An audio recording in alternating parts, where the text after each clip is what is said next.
Chapter 5, Southern Sudan, 2008. There was a big lake 3 days' walk from Naya's village. Every year, when the rains stopped and the pond near the village dried up, Naya's family moved from their home to a camp near the big lake. Naya's family did not live by the lake all year round because of the fighting. Her tribe, the Nuer, often fought with the rival Dinka tribe over the land surrounding the lake. Men and boys were hurt and even killed when the two groups clashed. So Naya and the rest of her village lived at the lake only during the 5 months of the dry season, when both tribes were so busy struggling for survival that the fighting occurred far less often. Like the pond back home, the lake was dried up. But because it was much bigger than the pond, the clay of the lake bed still held water. Naya's job at the lake camp was the same as at home, to fetch water. With her hands, she would dig a hole in the damp clay of the lake bed. She kept digging, scooping out handfuls of clay until the hole was as deep as her arm was long. The clay got wetter as she dug, until at last water began to seep into the bottom of the hole. The water that filled the hole was filthy, more mud than liquid.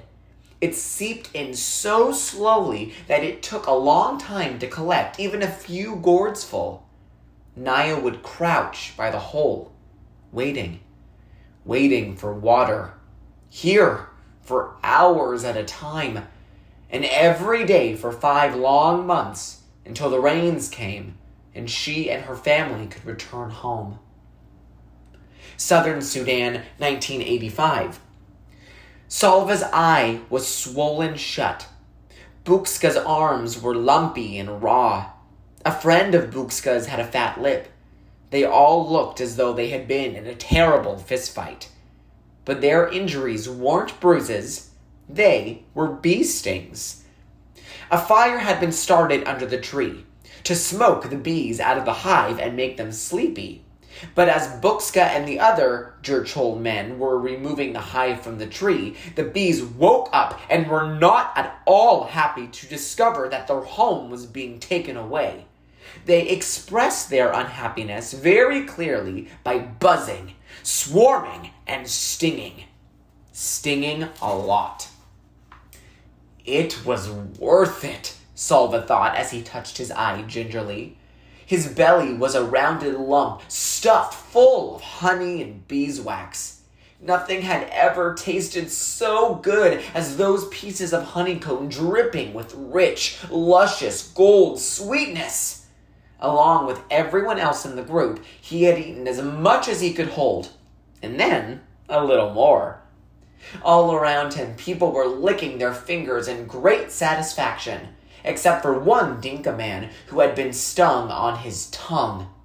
It was swollen so badly that he could not close his mouth. He could hardly swallow. Salva felt very sorry for him. The poor man couldn't even enjoy the honey.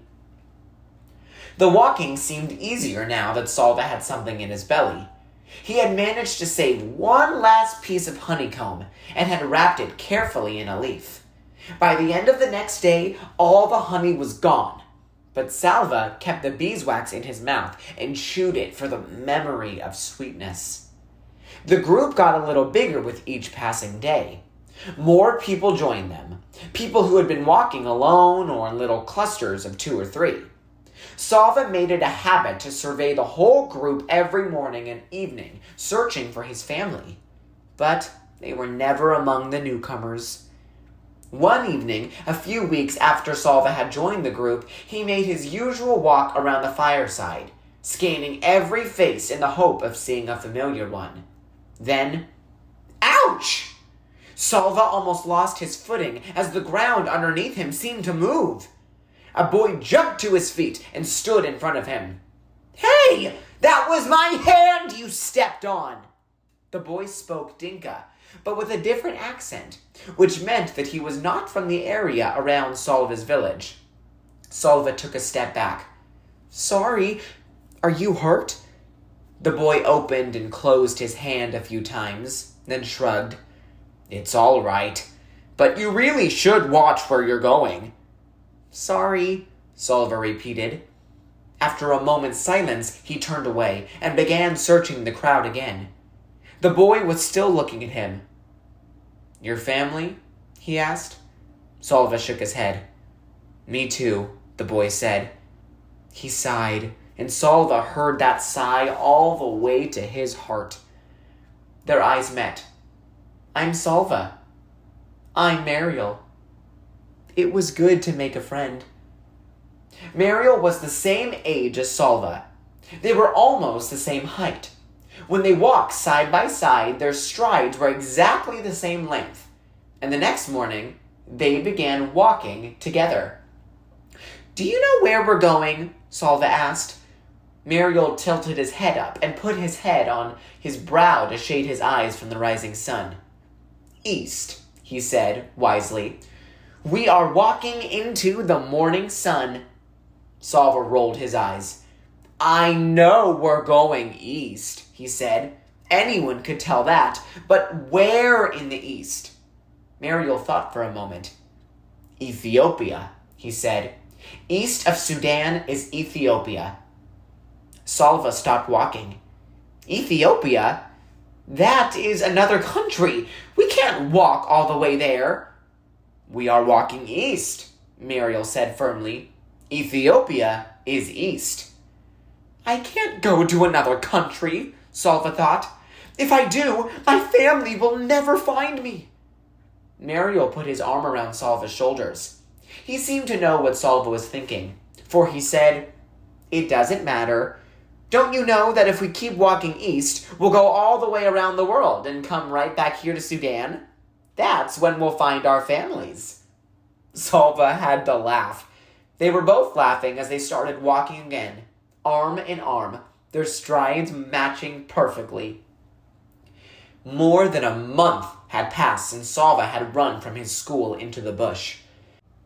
The group was now walking in the land of the Atwat people. In the Dinka language, the Atwat were called the people of the lion. Their region was inhabited by large herds of antelope, wild beast, nyas, and the lions that preyed on them. The Dinka told stories about the Atwat. When an Atwat person died, he came back to earth as a lion, with a great hunger for the human flesh he once had. The lions in the Atwat region were said to be the fiercest in the world. Nights became uneasy. Salva woke often to the sound of roars in the distance, and sometimes to the death squeal of an animal under a lion's claws. One morning, he woke bleary-eyed after a poor sleep. He rubbed his eyes, rose, and stumbled after Mariel as they began walking yet again. "Salva?" It was not Mariel who had spoken. The voice had come from behind them. Salva turned. His mouth fell open in amazement, but he could not speak. "Salva!"